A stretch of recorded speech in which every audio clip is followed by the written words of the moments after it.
Good day, everybody. Welcome back. Today I want to ask you a serious question. Are you asking for a different God than the one that you have? Pretty interesting, isn't it? That we have the nerve and audacity to say, God, you're pretty cool and all, but I want somebody else. Our one line for the day comes from 1 Samuel chapter 8, verse 7. And the Lord told him, and him is Samuel, listen to all that the people are saying to you. It is not you they have rejected, but they have rejected me as their king. Boy, that stings a little bit, doesn't it? Samuel, you did your job. The Israelites, it's not you that they want to replace. It's me, God. So let's put the story in a little bit of context. Samuel was the great judge, prophet, performed many miracles in the sights of the Israelites. And his sons, they weren't so good.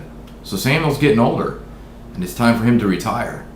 So the Israelites, in verse 4, they all gathered together, and they said, you are old, and your sons do not follow your ways. Now appoint a king to lead us, such as all the other nations. Isn't that terrible?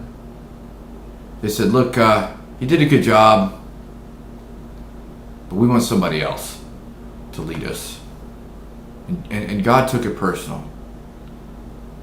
I have a question I want you to reflect on today. Who's in charge of you? Your life, your family, your finances, your career, your goals, your vision, your academic life, what kind of car you buy? Are you looking up at God and saying, I trust you, sort of.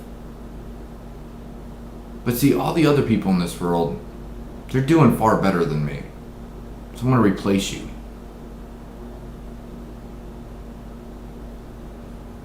You know, I seldom talk like this in these video series about God and his feelings, but I think we should dwell on that for a moment. Do you think at that moment God felt hurt, betrayed? Do you think it stung?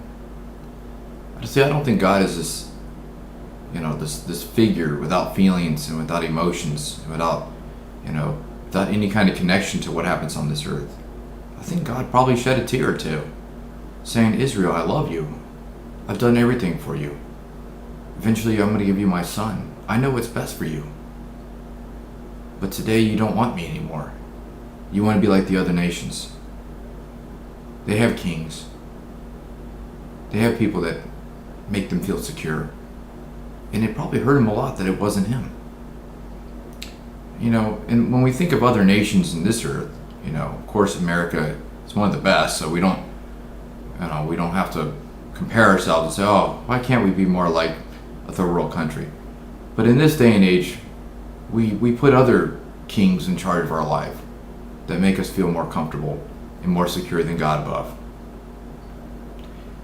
And God made a very, very deep vow to the Israelites that he would be their keeper. He would take care of them.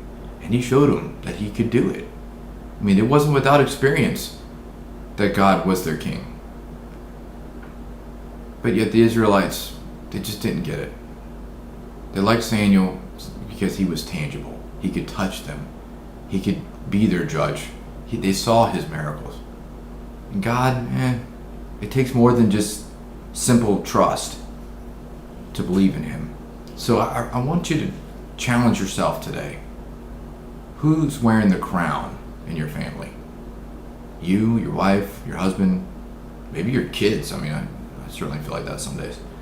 Your in-laws? Is it your boss? Is it your pastor? Is it your best friend? Maybe your grandma? Or is it God?